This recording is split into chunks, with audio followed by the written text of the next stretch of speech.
നമസ്കാരം. കരുവന്നൂർ ബാങ്ക് വിഷയം വീണ്ടും സജീവ ചർച്ചയിലേക്ക് വരികയാണ്. ഇത് തെരഞ്ഞെടുപ്പ് കാലമാകുമ്പോൾ അതിനല്പം ഗൗരവവും ഉണ്ടാകും. ഇപ്പോൾ പോലീസ് വീണ്ടെടുക്കുന്ന തൊണ്ടി മുതൽ അത് കേസിൻ്റെ അന്വേഷണവും വിചാരണയും കോടതി നടപടികളും ഒക്കെ പൂർത്തിയാക്കി ഉടമസ്ഥന് തിരികെ കിട്ടുന്ന കാര്യം നമുക്കറിയാം. അത് ഏറെക്കാലം പിടിക്കും. പിന്നെ അത് ആർക്കും പ്രയോജനമില്ലാത്ത രീതിയിൽ പോവുകയും ചെയ്യും. അതുപോലെയൊക്കെയായിരുന്നു സഹകരണ ബാങ്ക് തട്ടിപ്പ് കേസിൽ പ്രതികളിൽ നിന്ന് ED കണ്ടുകെട്ടിയ സ്വത്തുവകകളുടെ കാര്യത്തിൽ നിക്ഷേപകരുടെ ആശങ്ക. ആകെ 300 കോടിയിലധികം രൂപയുടെ തട്ടിപ്പ് നടന്നതായി കരുതപ്പെടുന്ന കേസിൽ EDയുടെയും ആദായ നികുതി വകുപ്പിൻ്റെയും ഒക്കെ അന്വേഷണം തുടരുന്നതേയുള്ളൂ. പ്രതികളിൽ പലരുടെയും ചോദ്യം ചെയ്യൽ നടന്നു വരുന്നുണ്ട്. ഇതൊക്കെ കഴിഞ്ഞ് കോടതി നടപടികളും പൂർത്തിയാക്കി വരുമ്പോഴേക്കും മക്കളുടെ വിവാഹകാര്യവും മാതാപിതാക്കളുടെ വിദഗ്ധ ചികിത്സയും മക്കളുടെ പഠനവും ഉൾപ്പെടെ ഇടത്തരക്കാർ എന്ത് കാര്യം ഉദ്ദേശിച്ച് ബാങ്കിൽ നിക്ഷേപിച്ചുവോ ആ ആവശ്യത്തിൻ്റെ കാലപരിധിയൊക്കെ കഴിഞ്ഞിരിക്കും.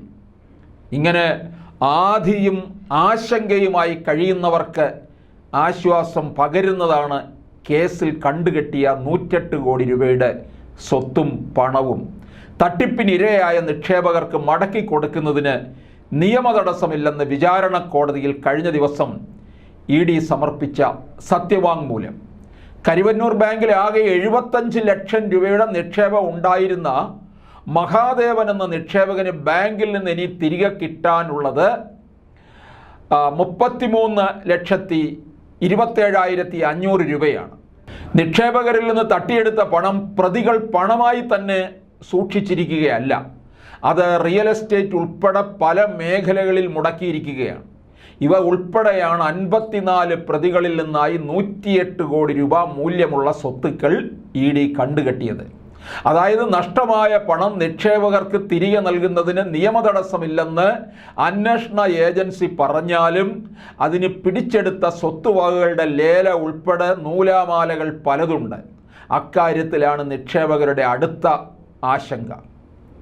കണ്ടുകെട്ടിയ സ്വത്തിൽ നിന്ന് ഇരകൾക്ക് പണം തിരികെ നൽകുന്നതിന് കള്ളപ്പണം വെളുപ്പിക്കൽ തടയൽ നിയമത്തിൽ 2019 വരുത്തിയ ഭേദഗതിയിൽ വ്യവസ്ഥയുണ്ട്. ഈ വ്യവസ്ഥയനുസരിച്ച് വിചാരണ കോടതികൾക്കാണ് അതിനുള്ള അധികാരം. പണം തിരികെ കിട്ടാനുള്ള ഏതെങ്കിലും നിക്ഷേപകൻ്റെ അത്യാവശ്യം ബോധ്യപ്പെട്ടാൽ കേസിൻ്റെ വിചാരണ ഘട്ടത്തിൽ പോലും കോടതിക്ക് ഇതിന് വേണ്ടുന്ന നടപടി സ്വീകരിക്കാം. ലേല നടപടികൾ തീരുമാനിക്കേണ്ടതും വിചാരണ കോടതിയാണ്.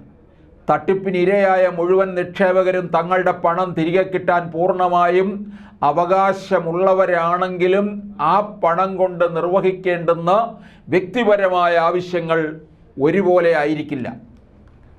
കുടുംബാംഗങ്ങളുടെ ചികിത്സയും ശസ്ത്രക്രിയയും പോലെയോ മക്കളുടെ വിവാഹവുമായി ബന്ധപ്പെട്ട ചെലവുകൾ പോലെയോ മാറ്റിവെക്കാനാവാത്ത ആവശ്യമുള്ളവർക്ക് ആ മാനുഷിക പരിഗണനയും മുൻഗണനയും കിട്ടിയേ മതിയാകൂ.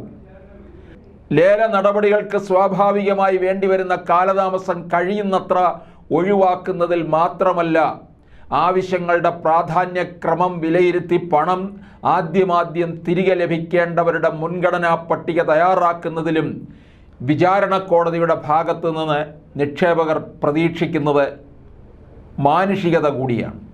സങ്കീർണമായ കേസിലെ നിയമപരമായ നടപടിക്രമങ്ങളിൽ ഏതെങ്കിലും വിധത്തിലുള്ള വിട്ടുവീഴ്ച കോടതിക്ക് അസാധ്യമാണെന്നിരിക്കലും ആത്യന്തികമായി മനുഷ്യർക്ക് വേണ്ടിയാണ് നിയമങ്ങൾ എന്നൊരു നീതിവചനമുണ്ടല്ലോ, അതിലാണ് നിക്ഷേപകരുടെ പ്രതീക്ഷ.